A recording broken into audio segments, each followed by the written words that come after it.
Alhamdulillah wa kafa. Wassalatu wassalamu ala sayyidina Muhammadin Mustafa wa ala alihi wa ashabihi ahli sidqi wal wafa amma ba'd. Ma'asyiral muslimin, saudaraku segenap jamaah pengajian rutin malam Ahad ba'da maghrib Masjid Jami Al-Ikhlas Komplek TNI AD Dekan Cibarusah Asri yang saya hormati, rahimahullah wa hadakumullah.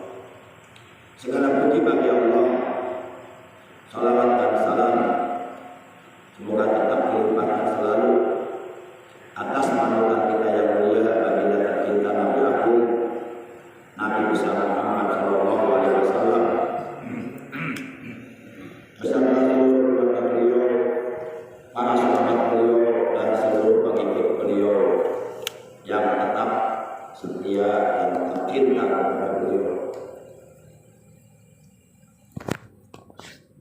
Semoga di hari kiamat nanti kita semua yang hadir, juga keluarga kita dan saudara-saudara kita mendapatkan syafaat dari beliau. Amin ya Allah ya rabbal alamin. Ma'asyiral muslimin, saudaraku seiman, saudara seakidah, rahimahullah wa hadakumullah. Sebagaimana biasa, mari kita buka taklim kita pada malam ini dengan pembacaan surah Al-Fatihah dan dengan pembacaan salawat atas Nabi kita. Semoga dengan barakah karomah mukjizat kemuliaan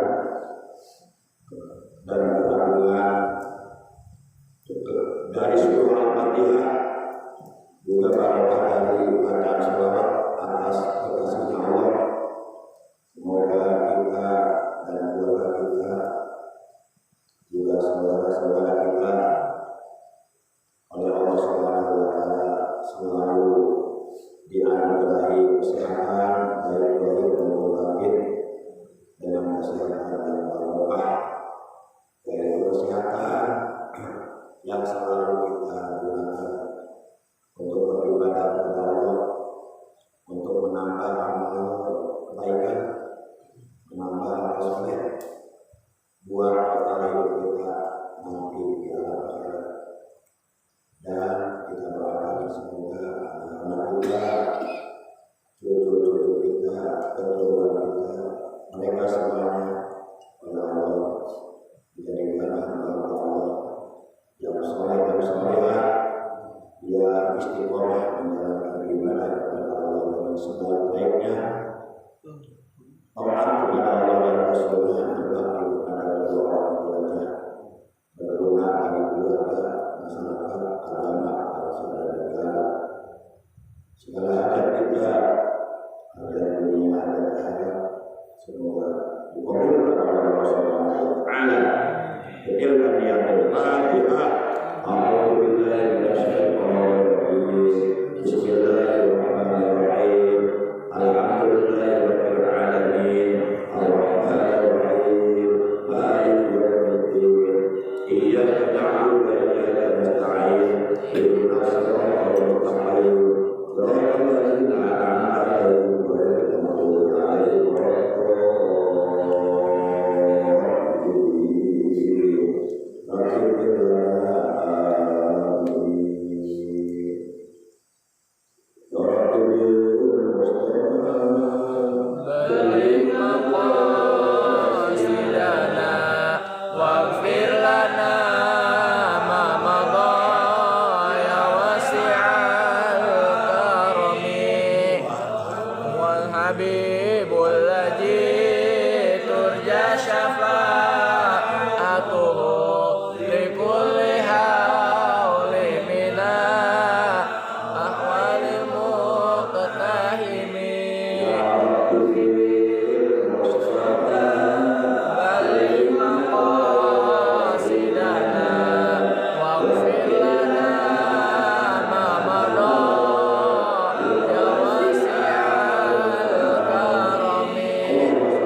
Kitab Qur'anul Nasihin halaman 29 baris yang ketiga dari bawah. Terdapat sebuah hadis di mana dalam hadis ini baginda kita yang mulia tercinta Nabi Agung Nabi besar Muhammad Sallallahu Alaihi Wasallam, beliau telah bersabda, "Sholatul rajuli ma'al jamaah khairun min sholati arba'ina sanatan fi baitihi munfaridan." Sholatul rajuli bermula sholatnya seseorang ma'al jamaati dengan berjamaah.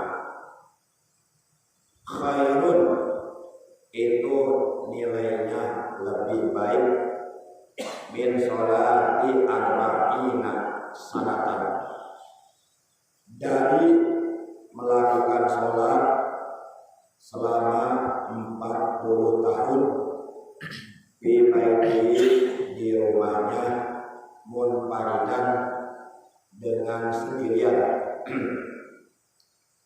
Jadi berdasarkan hadis ini sangatlah jelas bahwa sholat yang dilakukan dengan berjamaah itu nilainya jauh lebih afdal, jauh lebih utama, jauh lebih besar pahalanya daripada sholat yang dilakukan dengan sendirian.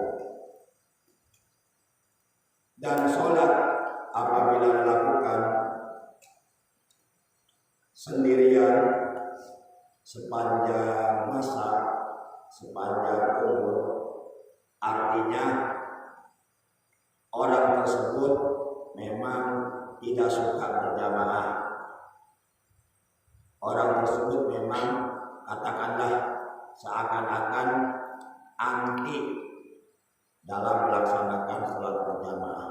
Padahal sebenarnya bukan anti, mungkin hanya malas saja, hanya malas pergi ke masjid untuk berjamaah. Sehingga oleh karena terlalu sering, bahkan tidak pernah ke masjid umpama untuk melakukan sholat berjamaah, sehingga seakan-akan orang tersebut seperti orang yang anti melakukan sholat berjamaah. Orang yang seperti ini dikhawatirkan di hari kiamat nanti masuk ke dalam salah satu dari 10 golongan yang sholatnya oleh Allah tidak akan diterima alias ditolak. Apabila sholat fardu 5 waktu yang kita kerjakan di hari kiamat nanti oleh Allah tidak diterima atau ditolak oleh Allah, maka tentu amal kebaikan, amal soleh, amal ibadah yang kita kerjakan selama kita hidup di alam dunia, dari mulai terhitung dari mulai semenjak balik atau mukallaf sampai kita mati, itu seluruhnya akan menjadi sia-sia, akan menjadi tidak bermanfaat. Para jamaah yang dimuliakan oleh Allah Subhanahu wa Ta'ala, apalagi kalau umpama kita melakukan sholat sendirian di rumah tanpa mengetahui ilmunya. Artinya mengerjakan sholat tanpa didasari ilmu, tanpa dilandasi ilmu. Mengerjakan sholatnya hanya sebatas asal gugur kewajiban. Kewajiban sholat kita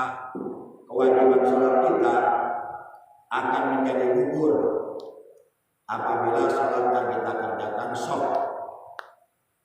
Dan sebaliknya, kewajiban sholat yang kita kerjakan apabila tidak sah menurut hukum, maka berarti kewajiban sholat kita belum gugur. Artinya kita oleh hukum dinilai dianggap sama dengan orang yang belum mengerjakan sholat.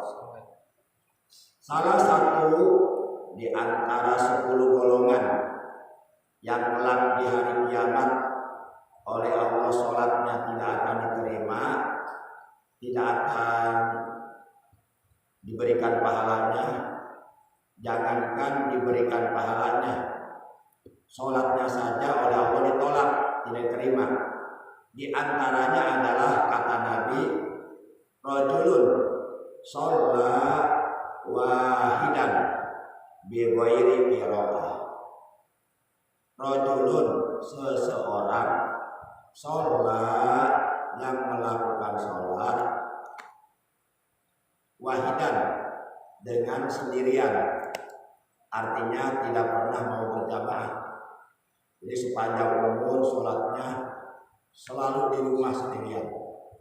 Bi ghairi qiraah, dengan tanpa bacaan yang benar. Jadi bacaan Fatihahnya ya rusak, salah, baik panjang pendeknya maupun makharijul hurufnya dan ataupun sifat-sifat hurufnya, ijhar idghamnya, iqlab ikhfa'nya, mad wajib muttasilnya, mad jaid munfasilnya, mad alif sukunnya, mad badalnya, mad iwad, mad ladhi musaqal kaliminya, mad ladhi muhaqqaq kaliminya, mad ladhi musaqal harfinya, mad ladhi harfi musbahnya, mad dinnya, mad silah qasirahnya, mad silah tawilahnya, mad farqinya, mad tabqidnya. Gak paham. Jadi baca Al-Fatihah maupun baca surat di dalam sholatnya itu asal baca aja, nggak paham bacaan yang benar seperti apa, karena memang yang bersangkutan memang tidak menguasai ilmu tajwidnya, sehingga bacaannya semua bacaannya rusak, salah. Bacaannya yang salah bukan hanya bacaan Fatihahnya saja, bukan hanya bacaan surah setelah Fatihahnya saja, tapi seluruh bacaannya rusak. Bacaan takbiratul ihramnya, bacaan doa iftitahnya, bacaan tasbih di dalam rukunya, bacaan tasbih di dalam sujudnya, bacaan doa di antara kedua sujud pada waktu duduk, bacaan tahiyat awalnya, bacaan tahiyat akhirnya, semuanya banyak yang salah. Nah, orang yang seperti ini sudah dapat dipastikan secara hukum itu sholatnya tidak sah. Dan apabila sholatnya tidak sah, maka kemungkinan besarnya sholatnya tidak akan diterima.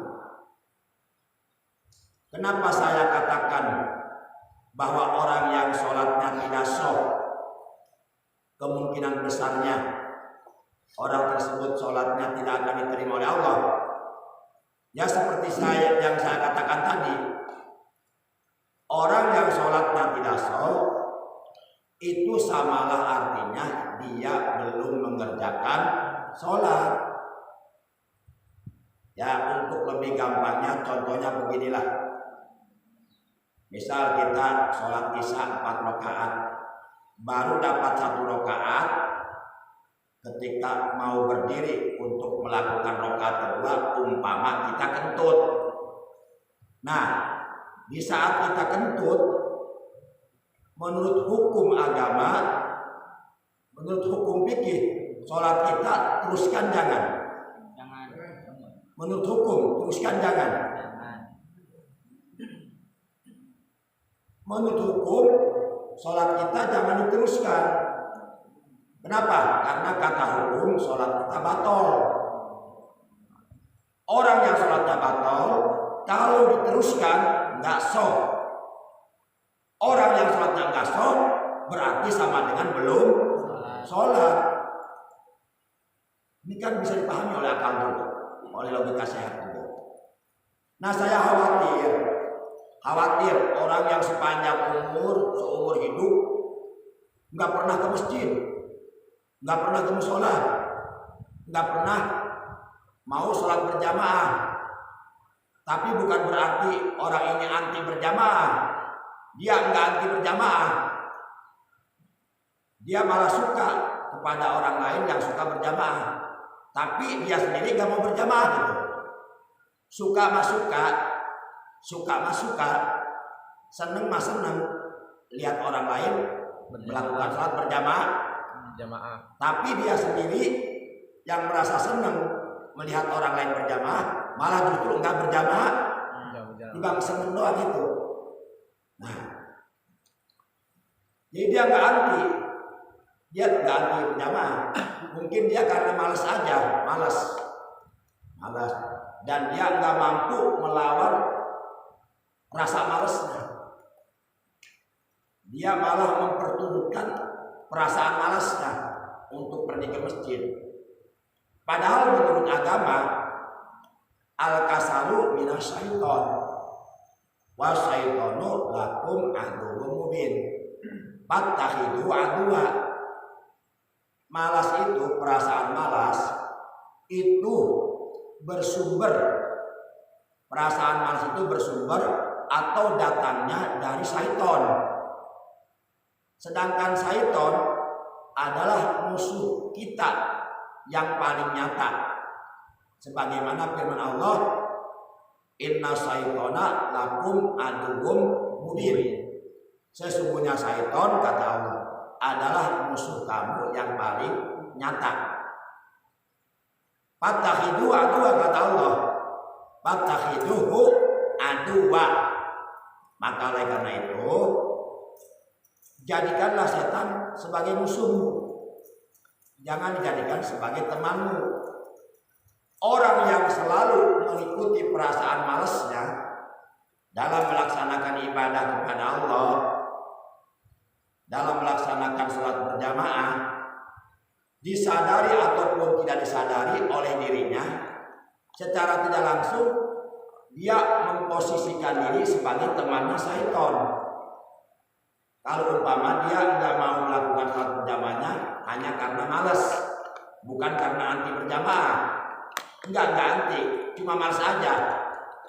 Nah, di saat dia memperturutkan rasa malasnya untuk sholat berjamaah, itu berarti dia mengikuti ajakan syaiton.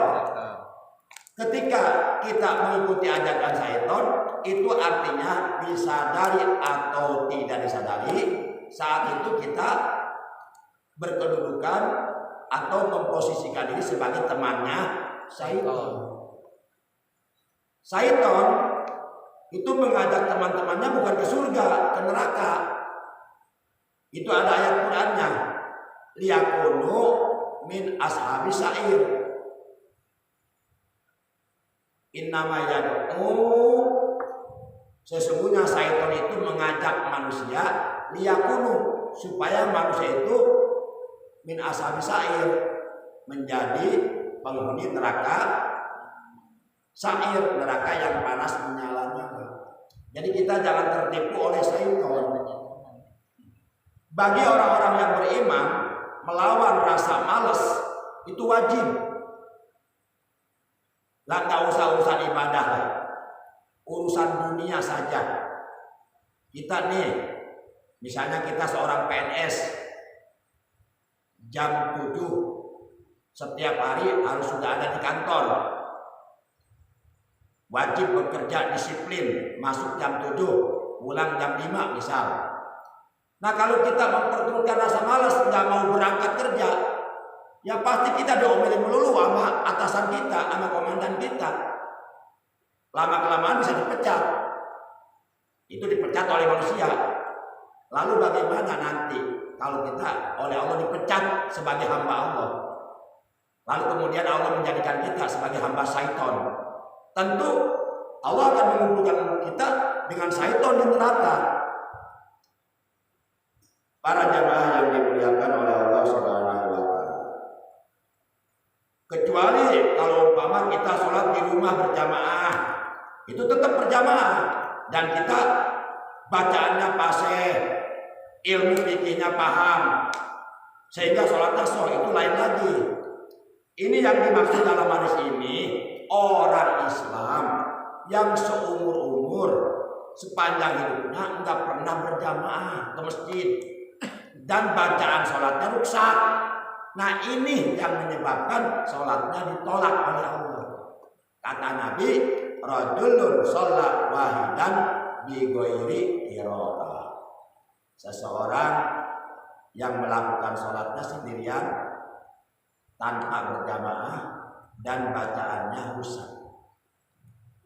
Para jamaah yang dimuliakan oleh Allah. Maka oleh karena itu, sholat sendirian di rumah dengan sholat berjamaah itu beda nilainya. Kita melakukan sholat berjamaah satu waktu, itu nilainya sama dengan kita melaksanakan sholat sendirian di rumah selama 40 tahun untuk satu waktu. Itu kata Rasulullah, bukan kata saya. Jadi rugi. Bahkan dalam hadis yang lainnya Rasulullah mengatakan, la sholata li jaril masjid illa fil masjid.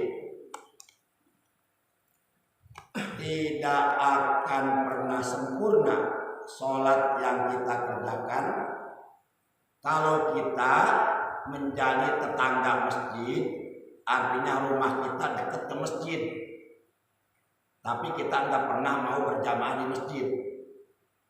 Kata Nabi, sholat kita nggak sempurna, nggak sempurna. Jadi la sholata li jaril masjid illa fil masjid. Tidak sempurna sholat bagi tetangga masjid. Yang dimaksud tetangga masjid itu rumahnya dekat ke masjid, gitu maksudnya. Bagi tetangga masjid, kecuali sholatnya di masjid. Para jamaah yang dimuliakan oleh Allah Subhanahu wa taala. Jadi kalau kita ingin sempurna sholat kita, ya sholatnya berjamaah. Berjamaah. Kemudian waruya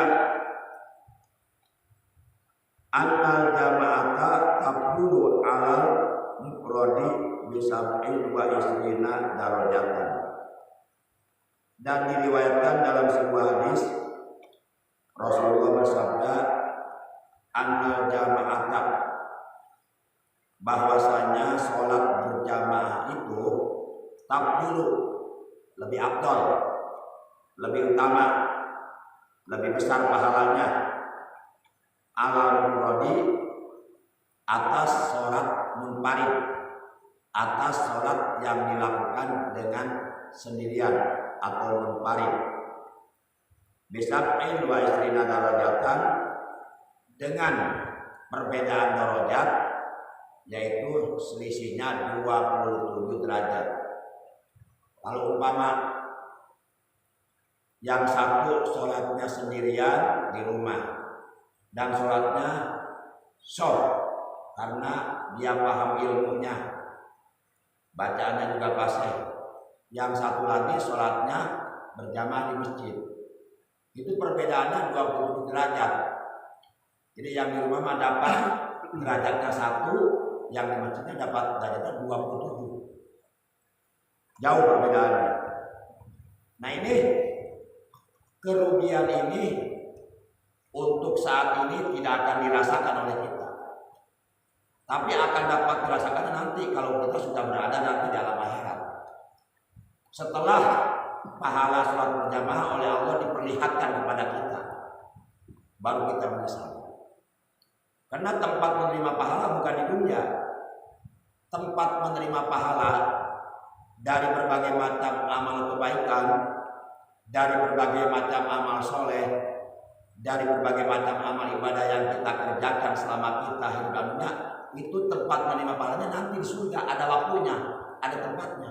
Sekarang kita lagi berusaha, lagi berjuang supaya hidup kita nanti di akhirat bahagia. Kita lagi diuji. Dunia darul imtihan. Dunia ini tempat ujian. Kata Allah dalam Al-Quran surat Al-Mulk, Tabarakalladzi biyadihil mulku wa huwa ala kulli syai'in qadir. Alladzi khalaqal mauta wal hayata liyabluwakum ayyukum ahsanu amala wa huwal azizul tabaraka maha suci. Tabarakallah alladzi biyadihi, tabaraka maha suci Allah, alladzi biyadihi, yang dalam genggaman kekuasaannya, malakutu kulli syai'in, kerajaan segala sesuatu. Tabarakalladzi biyadihi mulku, al mulku kerajaan. Wa huwa ala kulli syai'in qadir, dan dia Allah maha kuasa atas segala sesuatu. Alladzi khalaqal mauta, Allah adalah zat yang telah menciptakan kematian, wal hayata, dan kehidupan. Jadi kematian dan kehidupan kita itu berada dalam kekuasaan Allah. Kalau kata Allah mati, ya mati. Kalau kata Allah belum mati, ya belum bisa mati. Walaupun ada orang mengancam untuk membunuh. Kematian dan kehidupan itu semuanya berada dalam kekuasaan Allah. Allah yang menciptakan kematian, Allah yang menciptakan kehidupan. Liyabluwakum, agar supaya Allah menguji kepada kamu. Ayyukum, siapa di antara kamu ahsanu amala, yang terbaik amalnya. Jadi seluruh manusia yang dihidupkan oleh Allah di alam dunia itu oleh Allah lagi diuji. Allah lagi menguji, lagi menseleksi, lagi menyaring siapa di antara manusia yang akan menjadi hamba-hamba Allah terbaik. Mereka yang lulus menjadi hamba-hamba Allah terbaik, maka mereka oleh Allah akan ditempatkan di tempat yang penuh dengan berbagai macam kenikmatan, kenikmatan yang mulia, kenikmatan yang agung, kenikmatan yang sempurna, tiada tara, tiada banding. Kenikmatan itu sudah dijanjikan, sudah disediakan oleh Allah di dalam surga. Jadi kira-kira kita mau mengambil enggak? Allah sudah sediakan, tinggal kitanya mau mengambil enggak. Mengambilnya dengan cara ya kita bertakwa kepada Allah Subhanahu wa taala, melaksanakan perintah-perintah Allah dan Rasul-Nya, menjauhi larangan-larangan Allah dan Rasul. Para jemaah yang dimuliakan oleh Allah Subhanahu wa taala.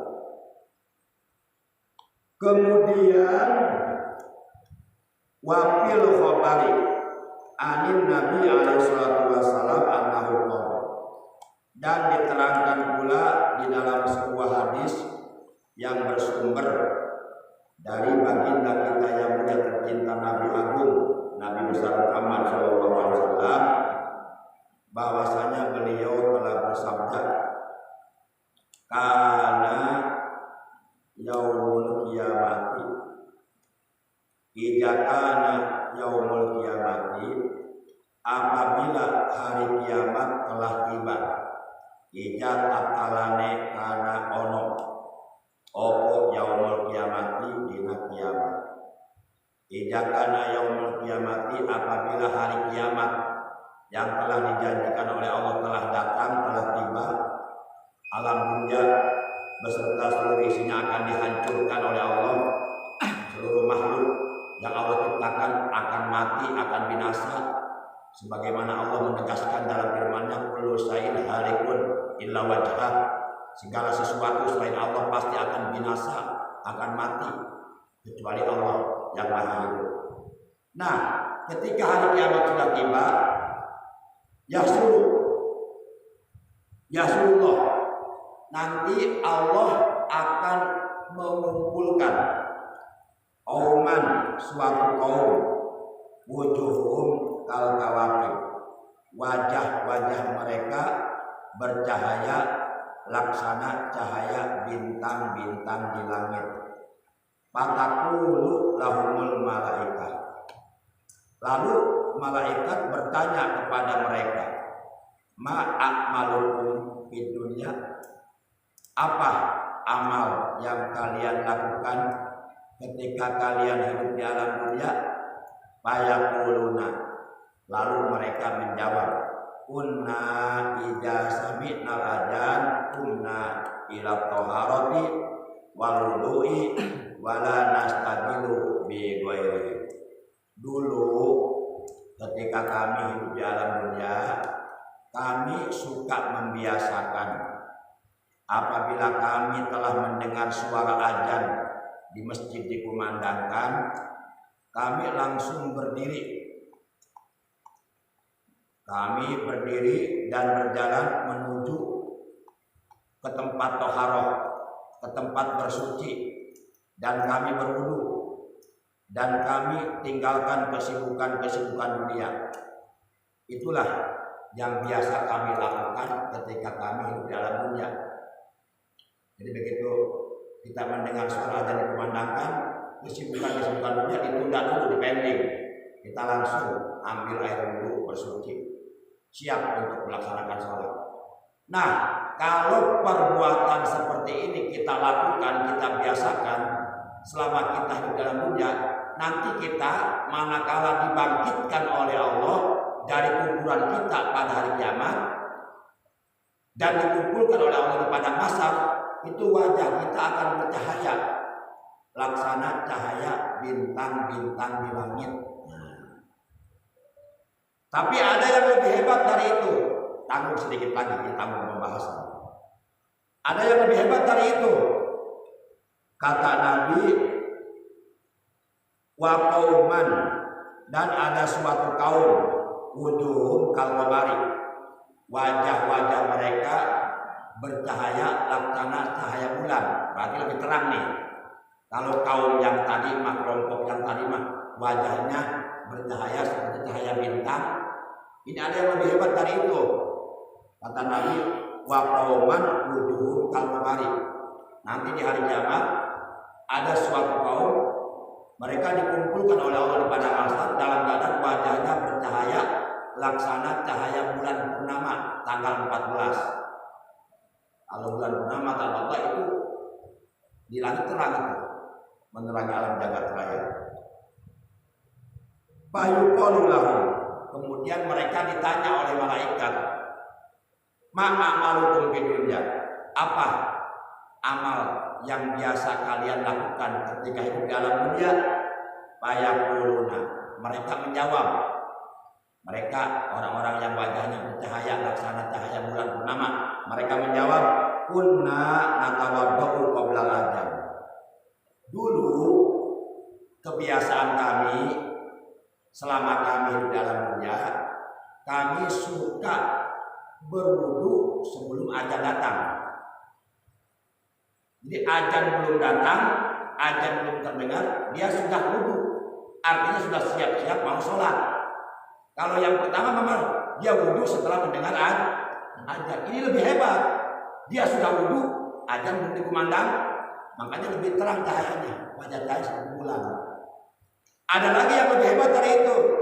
Kelompok yang ketiga, yang kata Nabi, wa qauman wujuhum kasamsi. Kelompok yang ketiga oleh Allah dibangkitkan dari kuburannya dan dikumpulkan di padang mahsyar dalam keadaan wajah-wajah mereka bersinar, bukan bercahaya lagi, bersinar seperti sinar matahari. Matahari kan bersinar. Nah ini wajahnya bersinar laksana sinar matahari.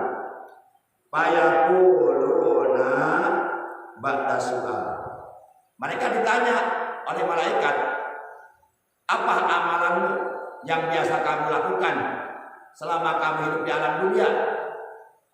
Fayaquluna, mereka menjawab, kunna nasma'un nida'a fil masjid. Kebiasaan kami dulu selama kami hidup di alam dunia, kami suka membiasakan mendengar azan itu sudah berada di dalam masjid. Ini lebih hebat lagi. Jadi mendengar azan itu posisinya sudah duduk di dalam masjid, sedang i'tikaf menunggu masuknya waktu sholat. Nah ini kelompok yang ketiga ini lebih hebat daripada kelompok kedua, ketiga. Kalau kelompok pertama begitu dengar azan dia tinggalkan kesibukan dunia, dia wudu. Tapi kelompok kedua dia sudah wudu sebelum azan datang. Kelompok yang ketiga hebat, dia mendengar azan di dalam masjid, dalam keadaan sudah punya wudu, sedang baca Quran, sedang i'tikaf, sedang zikir. Dia benar-benar niat menunggu datangnya waktu sholat. Maka tiga kelompok ini nanti hari kiamat akan dibedakan oleh Allah dari kelompok-kelompok yang lainnya. Sebab nanti di hari kiamat seluruh umat manusia oleh Allah akan dikumpulkan di padang mahsyar. Dari mulai umatnya Nabi Adam hingga umatnya Nabi kita yang terakhir. Itu keadaan wajah mereka berbeda-beda. Ada yang wajahnya hitam muram, itu pertanda kelompoknya akan celaka. Ada yang wajahnya bercahaya, berseri, itu pertanda orang-orang yang akan selamat. Nanti di hari kiamat dibedakan. Orang yang suka sholat dengan orang yang enggak sholat di hari kiamat beda wajahnya. Kalau sekarang di dunia sama aja. Bahkan kadang-kadang kalau di dunia orang yang enggak pernah sholat justru wajahnya lebih heran mencerang, bersih-bersih. Nah, tapi nanti di akhirat dibedakan, akan ketahuan. Bahkan orang yang enggak pernah sholat di akhirat oleh Allah itu wajahnya akan dirubah menjadi wajah babi. Ada hadisnya, ada keterangannya. Kalau saya buka lama lagi nanti, oleh karena sudah masuk waktu Isya. Ya cukup percaya aja deh. Kalau nggak percaya datang ke rumah saya. Nanti saya kasih kitab itu baca sendiri tuh. Kitab nih keterangannya nih. Halaman ini baca sendiri. Itu aja udah. Jadi nggak usah repot-repot. Baca sendiri aja. Duh Pak Ustaz, maaf saya nggak bisa bacanya. Ini kitabnya gundul-gundul. Nggak ada fathah, nggak ada kasroh, nggak ada domah, nggak ada jabar, JRPS. Saya nggak bisa bacanya. Ya udah kalau nggak bisa baca cukup percaya sama Pak Ustaz aja udah. Nggak usah repot-repot. Para jamaah demikian oleh karena sudah masuk Isya. Jadi kesimpulannya, mari kita implementasikan, kita aplikasikan, kita manifestasikan, kita realisasikan sebuah ayat Quran di mana dalam ayat tersebut Allah berfirman, "Fastabiqul khairat." Wahai orang-orang yang beriman, berlomba-lombalah dalam mengerjakan kebaikan.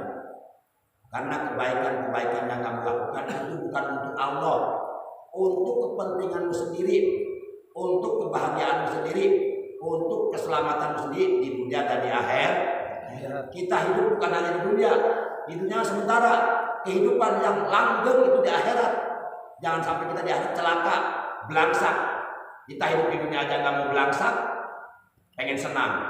Masa di akhirat kita pengen celaka? Nah, yuk kita gunakan akal sehat kita. Kita ini manusia, dikarunia akal oleh Allah, sehingga derajat manusia lebih mulia daripada binatang. Karena binatang nggak dikasih akal. Yuk kita manfaatkan, kita gunakan akal sehat kita. Di mana akal ini merupakan karunia dari Allah yang sangat berharga. Coba manusia kalau akalnya hilang, itu jadi orang gila. Kalau sudah gila, dia lebih hina daripada binatang. Lihat orang gila telanjang di jalanan, kucel, itu lebih hina daripada kambing.